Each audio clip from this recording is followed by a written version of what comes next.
आज त्या कुटुंबाविषयी आपण सर्वांनी जे काही विवेचन केलं इतकं सुंदर केलं की हा अनुभव आहे सगळ्यांचा. अनेक वर्षांपासून तुम्ही ज्या कुटुंबाला आधार देत आज या जागेवरती पोहोचवलेलं आहे त्याच्यामध्ये आपले मिस्टर आहे, आपले मुलं आहे, आपल्या सुना आहे, आपल्या मुली आहेत, त्या सगळ्यांना एक अशा उत्कृष्ट जागेवरती पोहोचवून ठेवलेलं आहे. ते कसं? कारण आपण ज्या कुटुंबामध्ये ज्या वेळेला आपण लग्न करून आलो त्यावेळेला ते सगळं अगदी नवीन नवीन होतं आणि नवीन नवीन जे कोणतं असतं त्याच्यामध्ये आपण जे काही आपले जे आचार विचार व्यवहार आणि जे काही संस्कार आपल्याला आपल्या बाहेरून मिळालेले असतात त्याची स्टडी करून आणि आपल्या मंडळीचे जे काही आपलं आडनाव आता झालेलं आहे त्या आडनावाचे जे कोणी मंडळी आहे त्यांच्याबद्दल आपण जर विचार केला तर आपण एक गोष्टी सहन करत जातो. त्याच्यानंतर आपलं जे काही नवीन कुटुंब जे तयार झालेलं आहे त्याला छोट्याचं मोठ्या करण्यामध्ये असं करता करता आपल्यावर जास्त लोकांचे सुद्धा पाठवे झालेले आहे. तर मित्रांनो ह्या ह्या सगळ्या गोष्टी आपण जेव्हा पाहतो तेव्हा आपल्याला एक गोष्ट लक्षात येईल की कुटुंब पद्धती जी आहे ती फार गरजेची आहे, इसेन्शियल आहे. कारण काय की आज जो दिवस आहे कुटुंब वर्ल्ड फॅमिली डे जो आहे त्याच्यामध्ये आजची जी यावेळेस त्यांनी दिलेली आहे ती आहे इक्वॅलिटी आणि चाइल्ड वेलबिंग म्हणजे असमानता आणि मुलांचे संगोपन. मुलांचे संगोपन हा विषय याच्यासाठी आपण इथे घेत नाही कारण आपल्या सर्वांचे मुलं इतके जास्त संगोपित आणि चांगले झालेले आहे की आपल्या जागेवरती त्या वेगवेगळे दिव्यात आणि म्हणून हे जिथे असमानता जी आहे त्याच्याबद्दल आपण जर विचार केला तर एक गोष्ट माझ्या लक्षात आली की जे काही तुम्ही सर्वांनी आपल्या अनुभवाच्या हिशोबाने जे काही सांगितलं त्या सांगितल्यावरून हे दिसून येतं की आपण आपल्या लाईफमध्ये सक्सेसफुल झालेले आहात आणि अजून सक्सेस होण्याची आपल्याला इच्छा आहे. कारण काय की जसं आता सांगितलं गेलं की न्यूक्लियर फॅमिली असते, त्याच्यानंतर एक जॉईंट फॅमिली असते, त्याच्यानंतर एक एक्सटेंडेड फॅमिली असते. हे तर सगळं ठीक आहे की ज्या वेळेला आपले एक मुलगा आणि त्याची बायको राहतो आणि त्याच्यानंतर त्याचे आईबाबा राहतात, सासरे राहतात, त्याच्यानंतर मग त्याचे काका मामा वगैरे. पण आता यावर इतक्यात काय झालेलं आहे गेल्या काही वर्षांमध्ये काका नावाची जी जमात आहे ती ऑलमोस्ट नाहीशी झालेली आहे आणि मावशी नावाची पण काही आता अस्तित्वात फार कमी असते.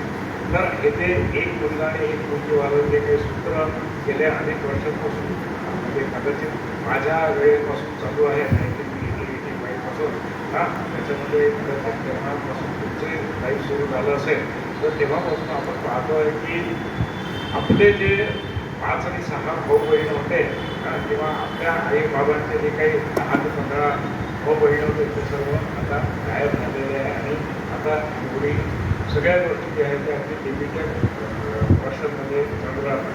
आपण पाहतो की आपल्या परिवारामध्ये दुसऱ्याच्या प्रती आदर असलं पाहिजे, इमानदारी असली पाहिजे, आपुलकी असली पाहिजे, कर्तव्य असलं पाहिजे, विश्वास असला पाहिजे आणि सगळ्या गोष्टी अशा असल्या पाहिजे की जेणेकरून सगळ्या गोष्टीची प्रसन्नतेने पूर्ण चालू आहे आणि असं जर नसलं तर प्रत्येकाची वागणूक जी आहे ती समरस होत जाते आणि त्याच्यानंतर आत्मविश्वासा वाढत जातो.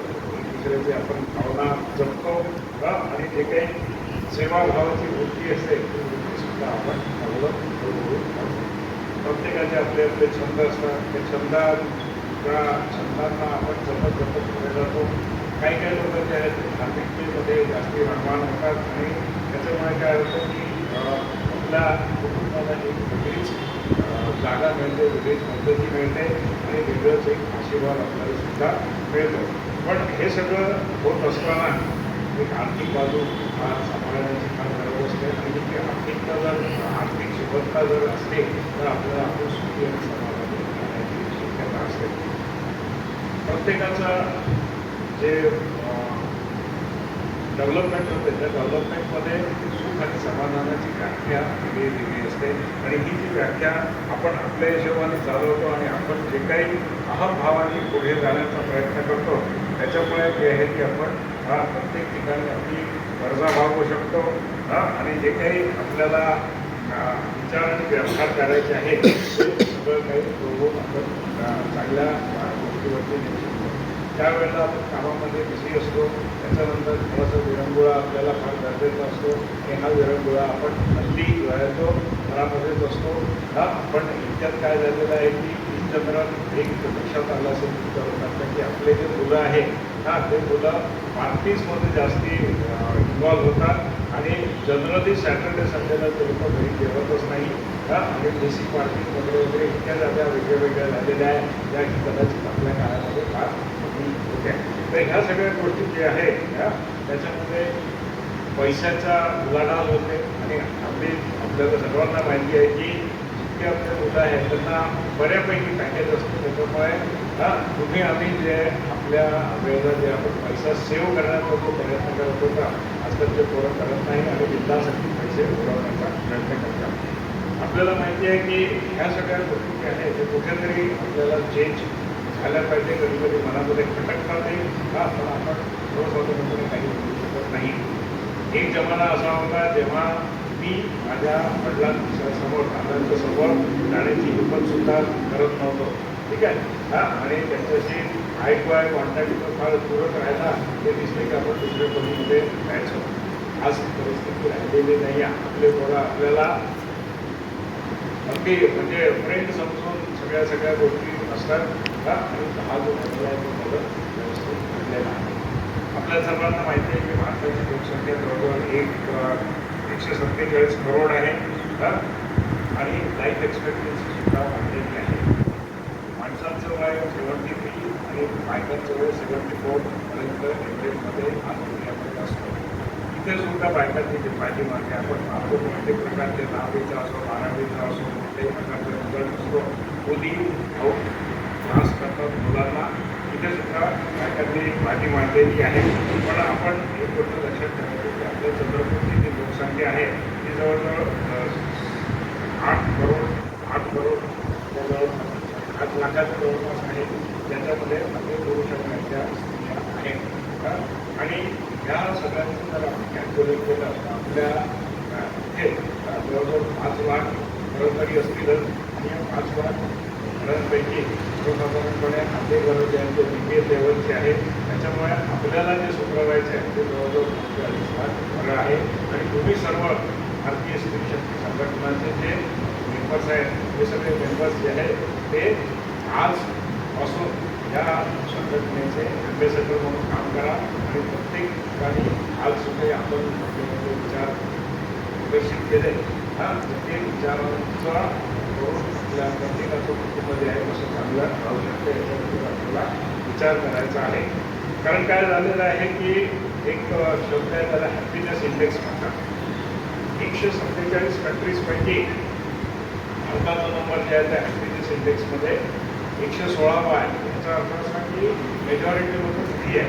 आता हे फ्री का आहे त्याच्याबद्दल थोडंसं मी सांगणार आहे. कारण काय की हे जर हा जो मार्ग आहे आपल्याला एक गोष्ट लक्षात ठेवायची आहे की आपल्याला मनात परिवर्तन करायचं आहे, मन बदलायचं आहे.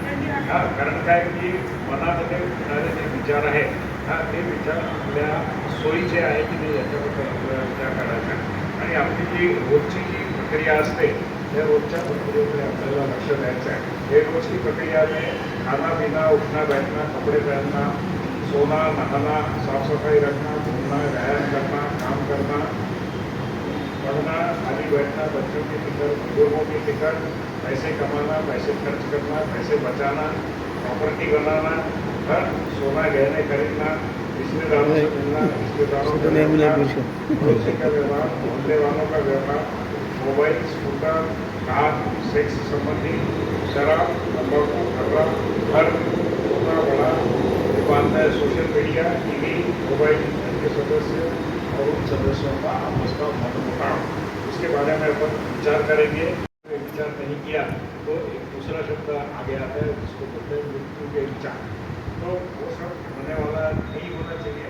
इसलिए अपने को ख्याल रखना है, क्योंकि एक से प्रश्न आता है कि हमने बात का कैसा, तर हे सगळं आपल्याला होऊ नये याच्यासाठी आपल्याला काय करायचं आहे की आपल्याला थोडंसं विचार करायचा आहे की आपली मानसिकता आपल्याला कशी बनवू शकतो आणि कसं आपण या सगळ्या गोष्टींचा दुरावा निर्माण होणार आहे त्या दुराव्यापासून आपण वाचू शकतो.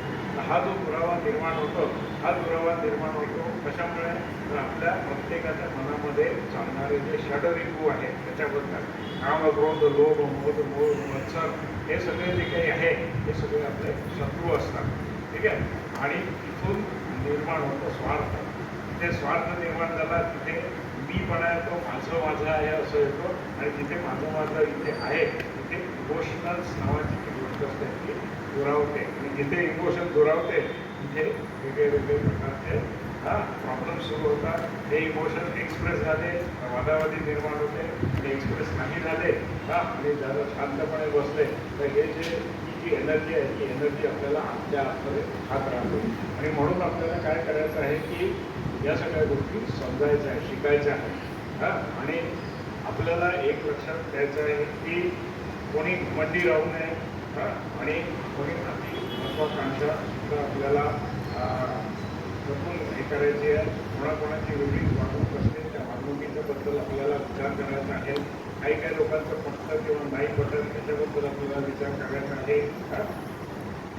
बरेचदा काय होतं की एक छोटीशी कुठेतरी मिस्टेक होते, जावा असतात आणि त्या गावांमध्ये एक दुसऱ्यामध्ये छोटीशी कामावरून काहीतरी मिस्टेक होऊन जाते आणि ती जी आहे ते एक बाई जी आहे ती त्या गोष्टी पकडून ठेवते की मला अपमान केला आणि म्हणून मी आता तुमच्याशी बोलणार नाही. असा एक केव्हा तरी अशी घटना झालेली असते. ही घटना सगळ्यांच्याच घरी होत राहते आणि हे असं होऊ नये क्लॅरिफिकेशन क्लिअर केलं ताबडतोब तर सगळ्या गोष्टींपासून वाचू शकतो. वैचारिक वैमनस्य होऊ शकतं. माझंच खरं असं म्हणणारे जे लोक असतात त्यांनी थोडंसं आत्मकेंद्रित होऊन विचार करायचा, जेणेकरून आपल्याला कळतं की आपण कुठे कमी करतोय, कुठे काय करतो आहे. आणि आपली जी बुद्धी आहे ती बुद्धी असमाधानी न ठेवता आपल्याला सगळ्यांचा मिळून कसं काय समाधान होईल याच्याबद्दल आपल्याला थोडासा विचार करण्याची फार गरज असते. तर हे जे काही प्रॉब्लेम्स असतात त्या प्रॉब्लेम्सबद्दल आपण पाहिलं तर सबब सांगणे आपल्याला बंद करण्याची गरज आहे. काय खरं आहे काय खोटं आहे ते न सांगता तुम्हीच आपले काहीतरी डिफेन्स मेकॅनिझम प्ले करून त्याच्यानंतर आपण काही ना काही आपली खरं वाटेल असं काहीतरी बोलायचा प्रयत्न करतो आणि जे काही खोटं असतं त्याला टाकायचा प्रयत्न करतो. आता याच्यामध्ये सगळ्यात दुसरा जो आहे तो आहे घर खर्चाच्या प्रकार. जर समजा नवरा बायको कमावणारे असते तर घर खर्च कोणी करेल, सेविंग कोण करेल याच्याबद्दल सुद्धा आमचं बोलणं फार गरजेचं असतं. घरामध्ये काही कुटुंबिक गोष्टी असतात त्याचा सुद्धा इतपत वाटेवरती आणायचा हा सुद्धा आपल्यावरती प्रश्न असतो. बऱ्याचदा काय होतं की रिकाम्या ज्या बायका असतात त्या बसतात आणि याच्यामध्ये कुठेतरी कॉर्नरमध्ये बसतात आणि 5-7 बायका ज्या काही गप्पा मारतात त्याच्यामध्ये सर्वसाधारणपणे सुनेचे जे काही बद्दल वाईट गोष्टी असतात त्याच्याबद्दल डिस्कशन्स करतात. तर हे होत नाही. कारण काय की आजकाल परेशानी अशी झाली आहे की जसं यांनी सांगितलं लिंक नावाचा प्रकार आहे, डबल इन्कम तो सुद्धा होण्याची शक्यता असते. नाही तर ज्या मुली आहेत त्या सुद्धा वर्किंगसाठी तयारच असतात.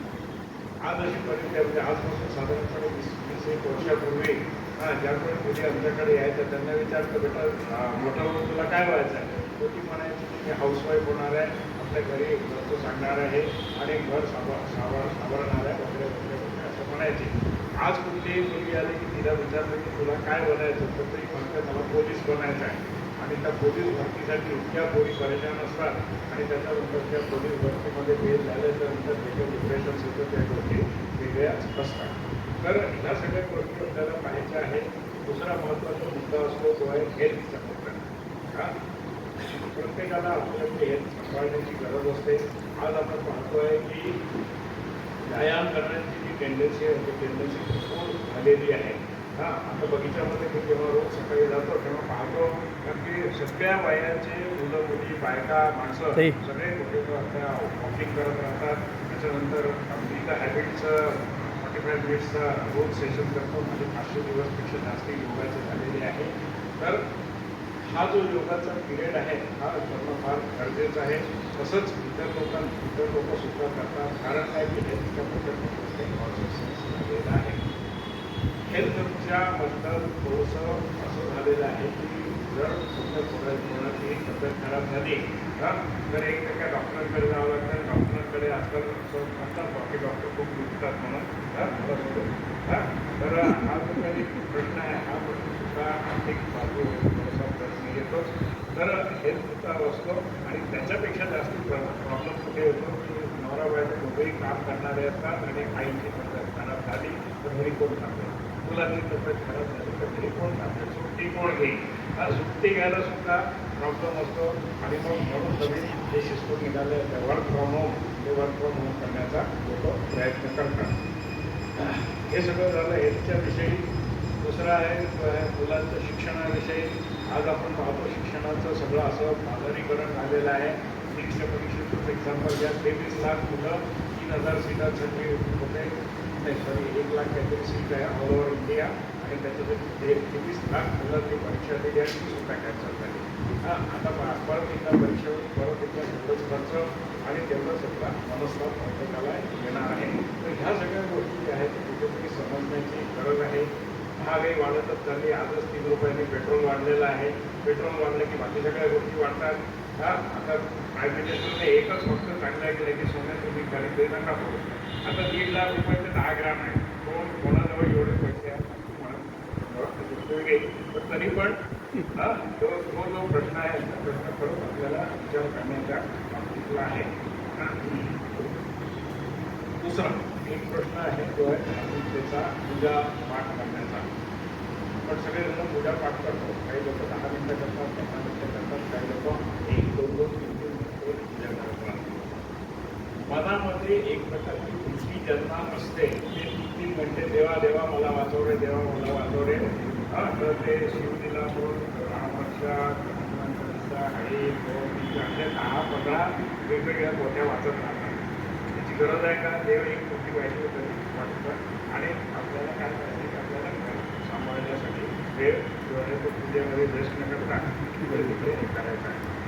दुसरा पार्ट आहे तो म्हणजे मनोरंजनचा. आता ज्या हाऊसवाईफ आहे त्या घरी बसतात त्यांचं कसं असतं की 12-1 वाजेपर्यंत सगळं काम होऊन जातं. त्याच्यानंतर इतकं त्या झोपा करतात नाही का सगळ्या फॅमिली सिरियल्स ज्या आहेत त्या एकानंतर एक चालू राहतात आणि त्या सिरियल अशा बनवल्या जातात की थोडंसं इंटरेस्ट क्रिएट करतात त्याच्यानंतर. आणि आता तो OTT प्लॅटफॉर्म आलेले आहे त्याच्यामुळे दिवसभर आपला कसा टी व्हीमध्ये निघून जातो ते सुद्धा आपल्याला कळत नाही. पण सगळ्यात मोठा शत्रू आहे तो आहे मोबाईल. आज कोणाला सवय नाही आहे सगळ्यांना. तुम्ही कुठेही पहा तिथे समजा बस स्टँडवर गेले आहेत तिथे समजा कुठे कॉलेजमध्ये इथे आहेत तिथे इथे बसले आहेत ऐकत कोणीच नसतात. सगळे आपल्याकडे मोबाईल याची कंप्लेंट जी आहे ती सगळ्यात जास्त बायकांची असते. तेव्हा त्या म्हणतात की आमचे हे घरी आले की त्याच्यानंतर चहा पाणी झालं तेवढं काय कसं काय वगैरे वगैरे विचारतात. म्हणजे मोबाईल घेऊन बसतात तर मग ते कधी मोबाईल सोडतच नाही. आमच्याशी कधी बोलायचं कधी पसंतच येत नाही. असं नवरा मोबाईल घेऊन बसतो काय करतो मोबाईल घेऊन बसतो दुसरं करणार काय. म्हणजे आपसात बोलण्यापेक्षा आपण गिराईक माणसांशी बोलण्याचा संपर्क करतो. ह्या सगळ्या गोष्टी आपल्याला विचार करायचा आहे. सिनेमा पाहतो हॉटेलमध्ये जायचं हॉटेलमध्ये जाण्याची जिंदगी आपली खूप बनलेली आहे. हे सगळं करत असताना घरातून साफसफाई करून करेल. घरातील साफसफाई मागावरती येते आणि असं कोणीतरी म्हटलं असतं की नवरे हेल्प करतात. मी तर टाइम्स ऑफ इंडिया वाचत बघत काय करायचं हे कोण ऑर्डर केलेलं. दुसरा एक प्रश्न असतो तो आहे ट्रान्सपोर्टेशनचा. आज प्रत्येक व्यक्तीला कुठे स्कूटर किंवा बाईक किंवा कार लागते फार इसेन्शियल आहे. आता ते कार म्हटलं की त्याचे पेट्रोलचे पैसे याचे पैसे म्हणजे कुठे बजेट असतो त्या त्या बजेटमध्ये आपल्याला हे करायचं असतं, सगळं बसवायचं असतं आणि त्याच्यात ह्या सगळ्या गोष्टी आपल्याला पाहायच्या आहेत. दुसरा एक महत्त्वाचा मुद्दा आहे तो आहे सेक्स्युअलिटीबद्दल. जोपर्यंत जीव आहे तोपर्यंत आपण सेक्स एन्जॉय करू शकतो.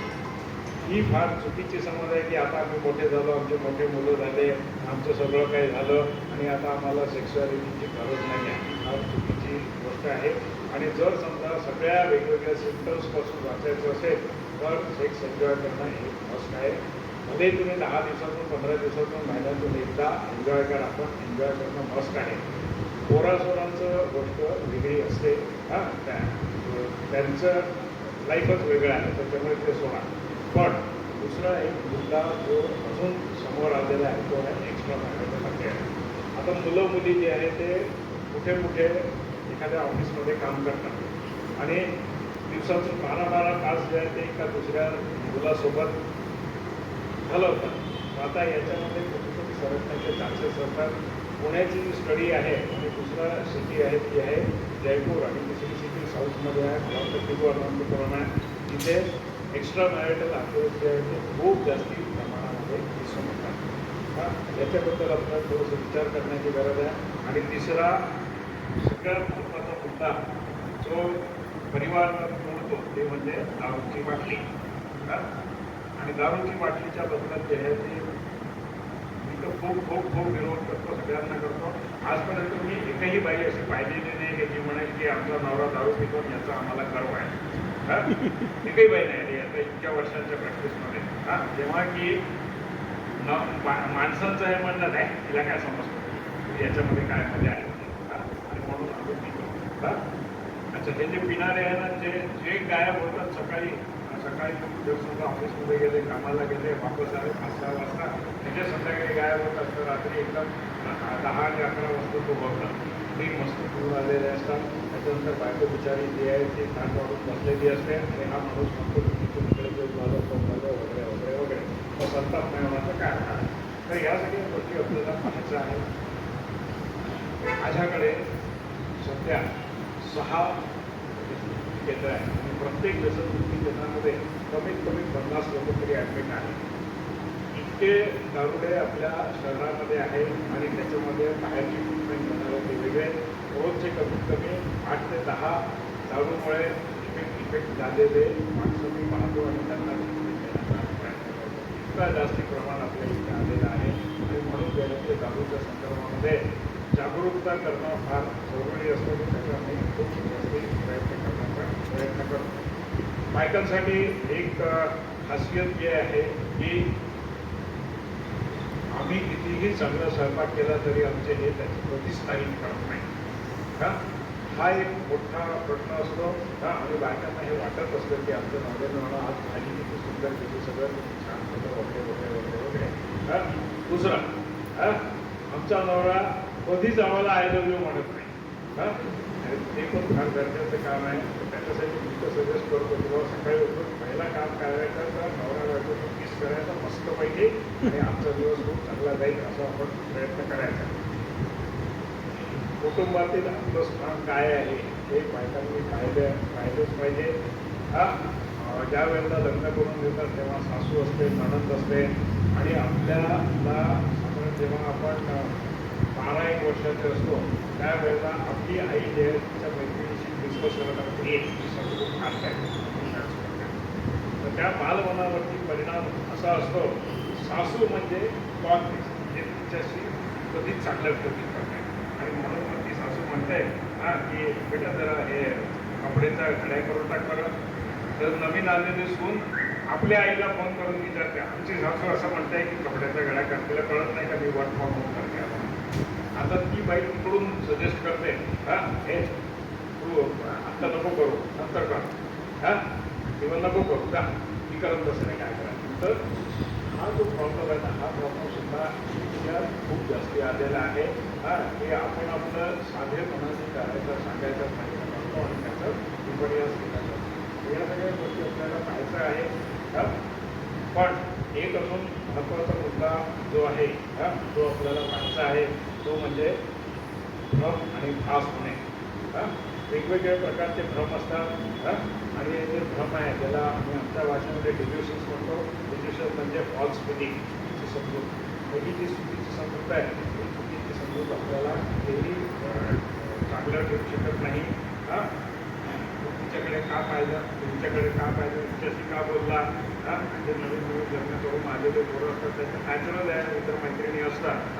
एखादी मैत्रीण एखाद्या नवऱ्याला भेटली आणि तिने जर शेकँड वगैरे केलं तर इकडून तिकडे डोळे मोठे मोठे केल्या जातात. त्याने तू कसं काय तिच्याशी हे करू शकतो वगैरे वगैरे वगैरे ह्या प्रकारचे भ्रम आणि भास होऊ शकतात.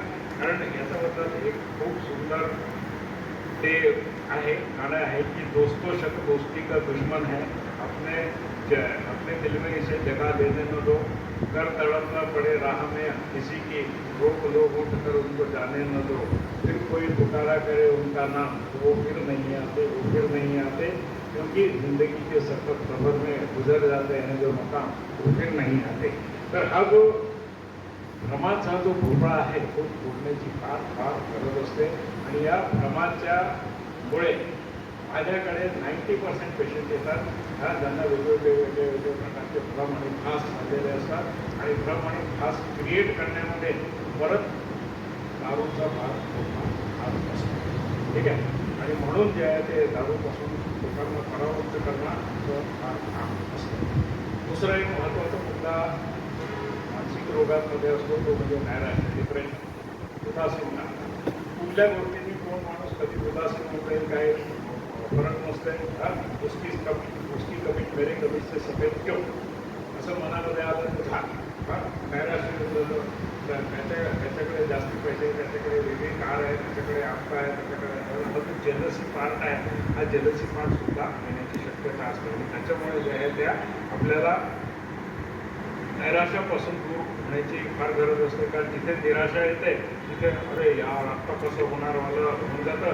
आणि त्याच्यामुळे मग हे सगळं तर बेकार आहे, काय आपलं कधीच टिकू शकत नाही. टोटल होपलेसनेस आणि हेल्पलेसनेस यायला लागते. मग सुसाईडल विचार यायला लागतात, आत्महत्येचे विचार यायला लागतात. आपण पाहतो शेतकरी मंडळी किती आत्महत्या करतात आहे. ते आत्महत्या रोखण्यासाठी जे काही प्रयत्न करायचे ते आपण करतो, पण ते पणच होऊन जातं. आणि वेगवेगळे आत्महत्या करण्यासाठी जे काही लोक शास्ती करतात ते येतात. दुसरा एक शब्द आजकाल निर्माण झाले तो म्हणजे कुठल्या प्रकारची भीती वाटते. अशी भीती वाटत राहते की आता कसं होईल, मग कसं होईल, आपण 2 हप्ते कसे फेडू वगैरे वगैरे या प्रकारची भीती असते. तो लोक आपल्याला काय म्हणतील याची भीती असते. आणि वेगवेगळ्या प्रकारची भीती जी आहे माणसाला चैन करून देत नाही. आणि त्याच्यामुळे जे आहे ते आपल्याला भविष्याबद्दल विचार करायची गरज असते. दुसरा एक प्रॉब्लेम असतो तो म्हणजे दुखणं. माझ्याकडे कितीतरी बायका येतात ज्यांना दुखणं असतं. वेगवेगळ्या प्रकारचे कमीत कमी 10 डॉक्टर्स फिरून आलेले असतात. आणि सगळ्यांनी वेगवेगळ्या प्रकारचे आपल्यामध्ये पेन किलर्स दिलेले असतात, पण दुखणं काही जात नाही. हे दुखणं मानसिक असतं. मानसिक दुखणं असतं म्हणजे कुठेतरी काहीतरी अपसेट झालेलं असतं, तर कधीही न सुधारणार आहे. आणि आपण आता या दुखण्याची शेवटपर्यंत आपल्या राहणार आहे. आणि त्याची जी काही निराश असते त्याच्यामुळे कधी डोकं दुखतं, छाती दुखतं, कधी काय दुखत राहतात, कधी डोक्यापासून पायापर्यंत मुंग्या चालत राहतात, कधी चक्कर येत राहतात वगैरे वगैरे. हे जे सगळे सिम्पटम्स आहेत हे सिम्पटम्स सगळे कुठेतरी आपण कमी पडतोय अशी जी फिलिंग येते त्या फिलिंगमुळे असतात. हे सगळं आपल्याला काढण्याची गरज नाही. आपण आता सगळे जसं मी म्हटलं की सिनियर सिटीजन झालो आहे किंवा घातलेलो आहे, तर म्हातारपणाचे रोग तर येणारच आहे. जसं जसं वय वाढत जातं तसं तसं डोळ्याची देखणं कमी होतं, कानाने ऐकू देखणं कमी होतं. ठीक आहे. हातपाय थरथर कापायला लागतात, हातापायात तेवढा जोर राहत नाही. कधी कधी फॉरगेटफुलनेस किंवा विसरभोळेपणा सुद्धा येतो. आणि त्याच्यामुळे हा येतो सठिया गया आहे वाला जो पार्ट असतो त्याच्यासुद्धा बद्दल आपल्याला विचार करण्याची गरज आहे. जसं आता सांगण्यात आलं की घरी जर म्हातारा व्यक्ती असला तर त्यांची काळजी करणं फार गरजेचं असतं. आपल्याला कोणालाच आज वेळ नसतो की त्या गावाची जवळ जाऊन बसायचं आणि 5 मिनिटं त्यांच्याशी बोलायचं. फक्त एकच माणूस होता मी पाहिला जो जो जो म्हणाला की माझे जे आई बाबा आहेत ते माझ्या मोठ्या भावाकडे आणि त्याची अशी इच्छा की ते त्यांनी तिथेच राहावं आणि मला त्यांची सेवा करायला चान्सच मिळत नाही. आज जग त्याच्यावर उलट विचार करतो. इकडे गेले बरं झालं लोक वृद्धाश्रमामध्ये टाकण्याचा प्रयत्न करतात आणि त्याच्यामुळे वृद्धाश्रम सुद्धा प्रभावतात आहे. तर या सगळ्या गोष्टी आपल्याला पाहायचं आहे आणि म्हणून आपल्याला मानसिकता बदलण्याची फार फार गरज आहे.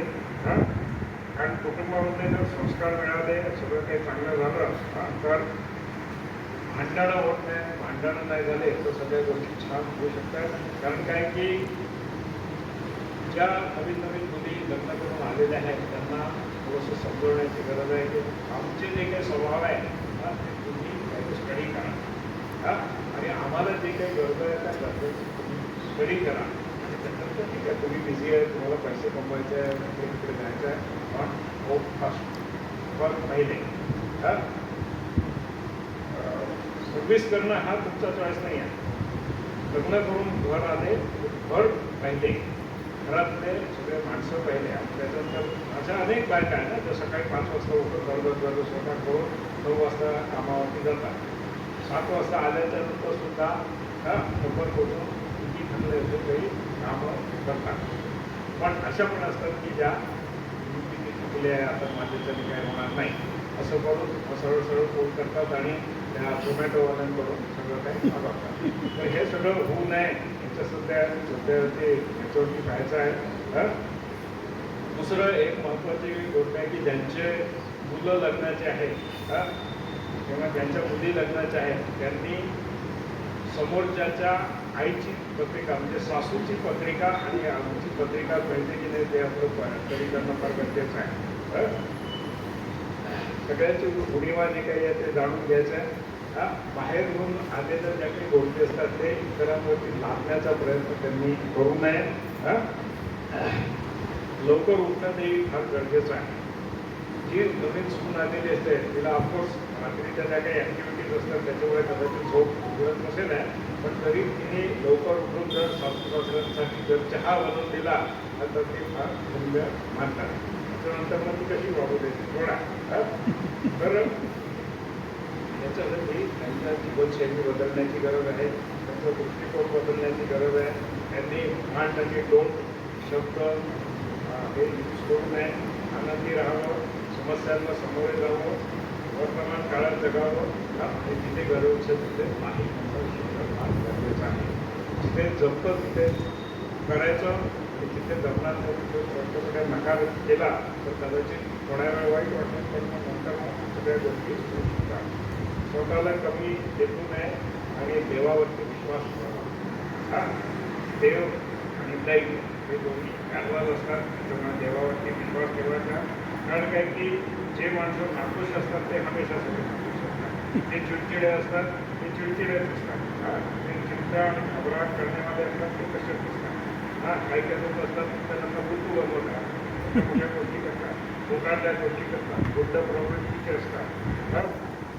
आणि काही काही लोक ज्या त्या फक्त कल्पना विश्वामध्ये राहणारे असतात.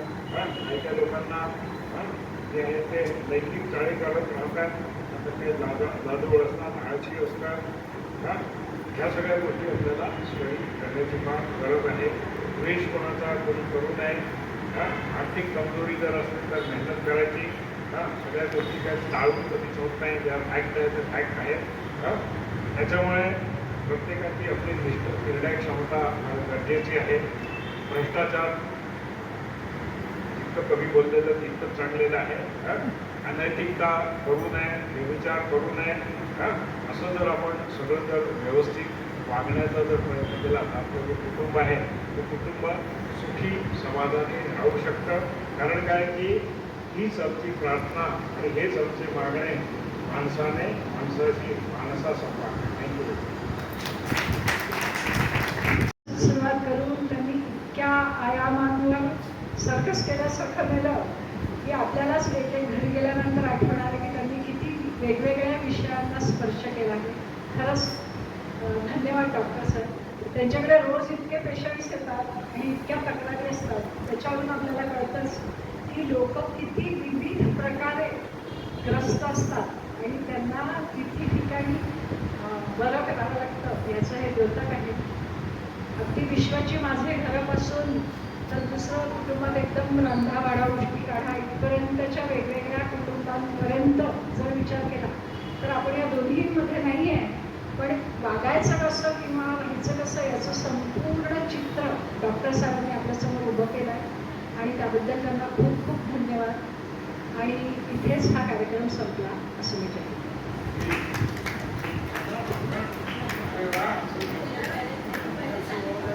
अंजली हिरमुरकर यांचं अध्यक्षीय भाषण आपण पुढच्या कार्यक्रमात ऐकू.